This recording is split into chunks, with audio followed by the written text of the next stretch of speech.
Hi, my name is Winston Taylor, and today I'd like to talk to you about the value of encouraging interaction among quiet members in a group, any group, in order for you to more effectively achieve your goals.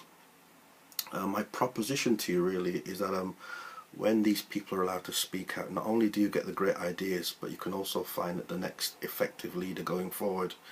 You'll be surprised what you have in your group sometimes. Being part of a group, obviously we have stated goals, aims and objectives, but my question is, how can these be fully realised if the people that you've chosen to be in that group, some are speaking out and others are holding back? How can the full benefit of the group be realised? Secondly, of course we understand that no matter how quiet some people can be, they actually possess some of the answers that you and I need for that group going forward. So I think it's worth thinking about.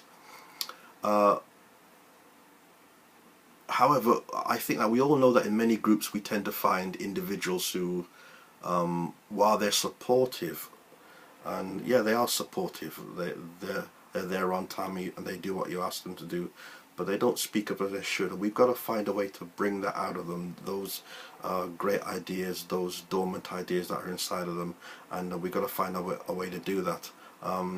Now, leadership expert Robert Bacall, and I quote, he writes, "One of the responsibilities of effective leadership is to harness the diverse and different talents and personalities of people in your team. The goal is not necessarily to get shy people to jump in and to become more active, but to create a climate where at least they feel more comfortable being in the spotlight."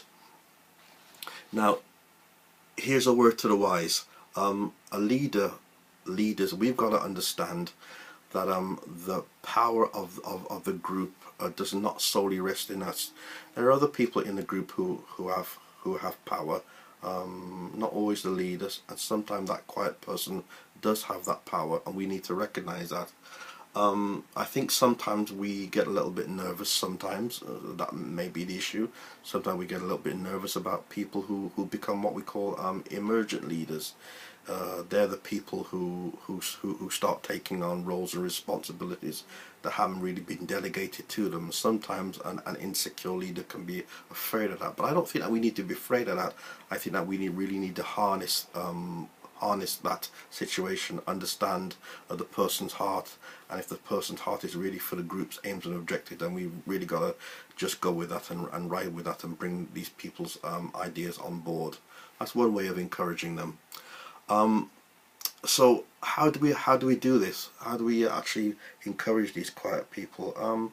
I think one of the things that we can do is to build up strong one-to-one relationships with them. Another quote I'd like to read to you is from a lady called Nancy. Her name is Nancy Ankovitz, and she's a business communication expert. And she says, "Building a strong relationship with your introverted team members is crucial."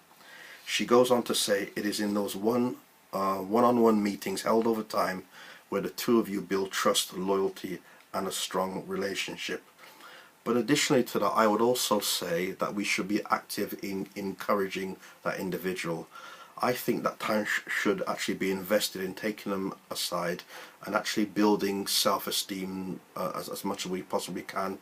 Telling them, yeah, I believe in you. Tell them, I love you being a part of this group, but somehow I really don't feel that you're giving as much as you can, and actually encouraging them to be the people that they actually are inside. Just that one-on-one, day-to-day encouragement actually builds people up.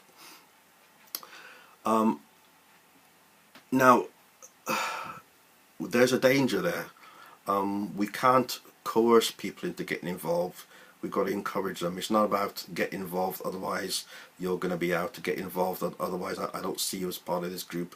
But encourage them to get involved and just bring out those ideas slowly, one by one.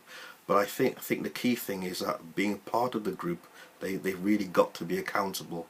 However they got into the group, whether you chose them or a leader chose them before, there was a reason why they're in the group, and we've got to make sure that remaining a part of the group, they're accountable. but there is a way to do it, not through coercion but through encouragement. In my own experience as a pastor, we had an individual in our church, in a small group church, who was very, very reticent, very shy, but through encouragement from my wife and I, she's become a powerful leader now. She's up front, she's delegating, she's making decisions, even on my behalf in my absence. This was a woman totally different to what she was 2-3 years ago. She's changed, and it's all because we spotted the potential in her, and we brought that out of her. Please also remember that in your group there are untapped resources. Two other guys come to mind, the preacher Joel Osteen and billionaire financier Warren Buffett, is it? Yeah, these guys were terrified about speaking out publicly, but through encouragement they're able to do that today, and you and I know that the rest is history. Two very successful people who were encouraged to speak out and to share their ideas. So really, as leaders, we have unlocked potential in our groups. It's our responsibility to bring that potential out. Not only will the group dynamics change, but the idea would come flooding through, and those goals and ambitions that maybe you haven't seen come to pass are going to come through simply because you encourage the whole group to get involved, and especially those quiet people. The potential's there, the power's there. It's up to us to make it happen. I would really encourage you to do that today. That's the end. Thanks for listening, and I do hope that something of what I said will help us all grow as we go forward together. God bless. Take care.